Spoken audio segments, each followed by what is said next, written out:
Have you ever noticed how Ananzi the spider likes to hide way up in the corner of the roof? There's a reason why he does that. This is how it happened. Ananzi lived on his farm with his wife Eso and his two sons, Intikuma and Kwekutsin.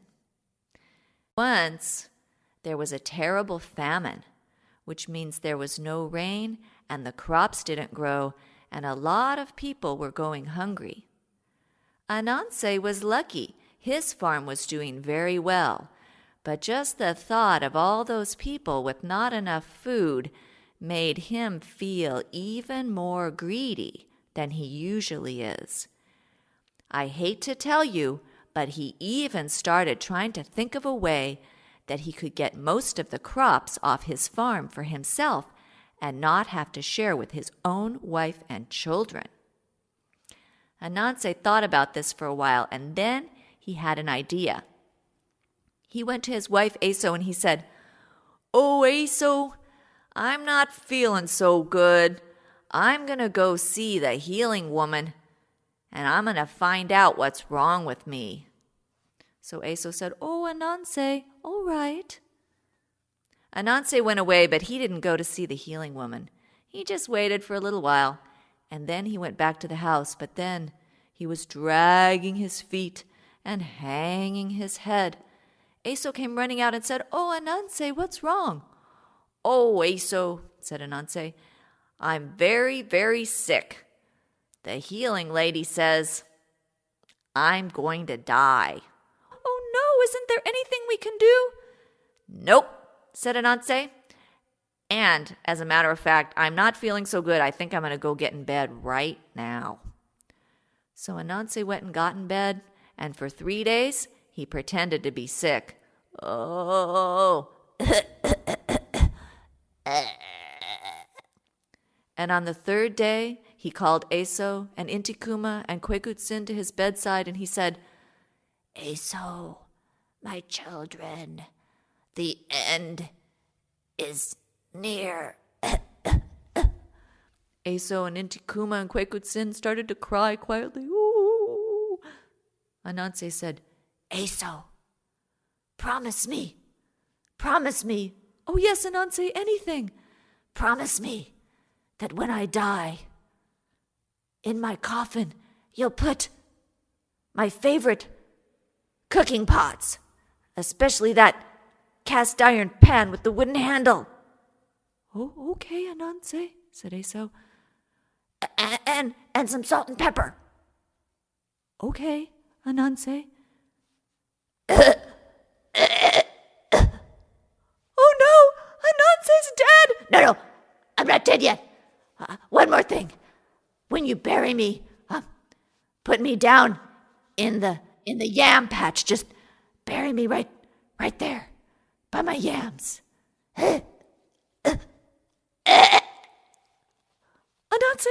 Ananzi, are you gone? "Oh, Ananzi!" No, I'm not dead yet. Just one more thing. When you bury me, don't bury me very deep." And Ananzi pretended to be dead. "Oh, Ananzi. Eso, Intikuma, and Kwekutsin, they did what Ananzi said. They put him in his coffin, and in it they put all his favorite cooking pots, including that cast iron one with the wooden handle. Eso said, "I wonder what he wants these for." And then they put in the salt and pepper too.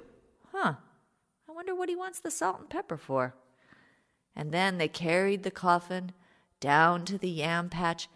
I wonder why he wants to be buried in the yam patch. But they did it.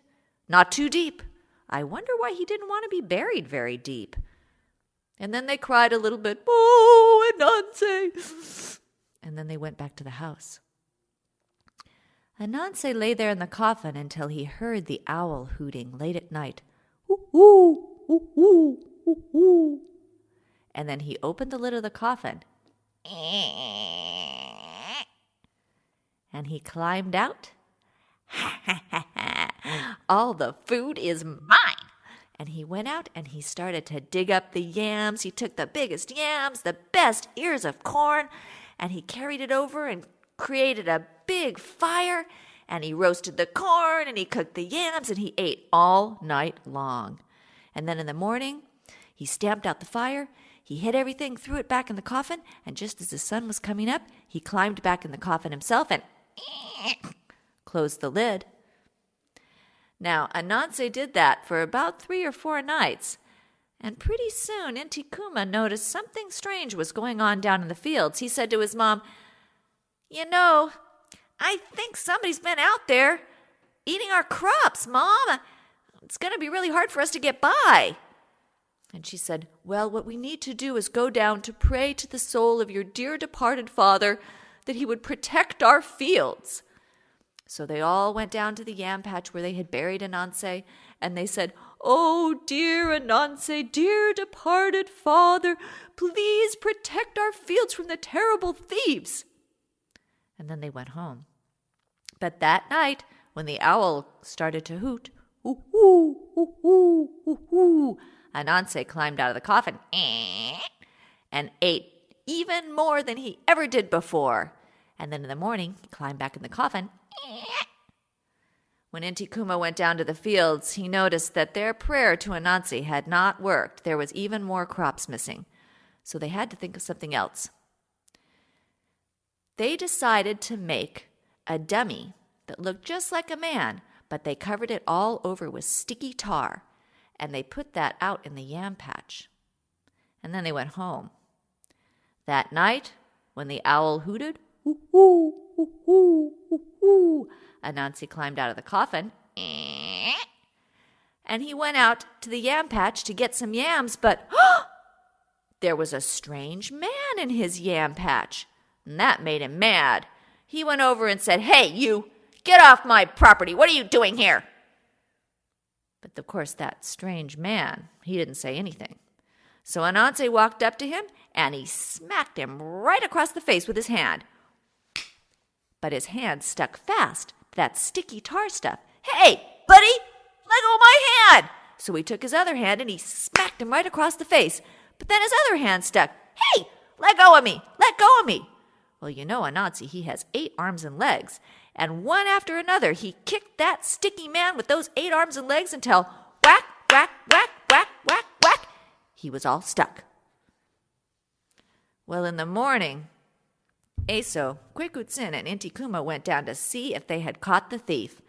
When they got close to the man, Eso said, "Ananzi, it's you! Oh, you terrible man! You've been stealing food from your own family!" And she peeled him off of that sticky man, and she was going to drag him right down to the judge. But Ananzi, he pulled free and scuttled right back to the house, and he climbed right up into the top of the rafters, and there he hid, out of shame for what he had done.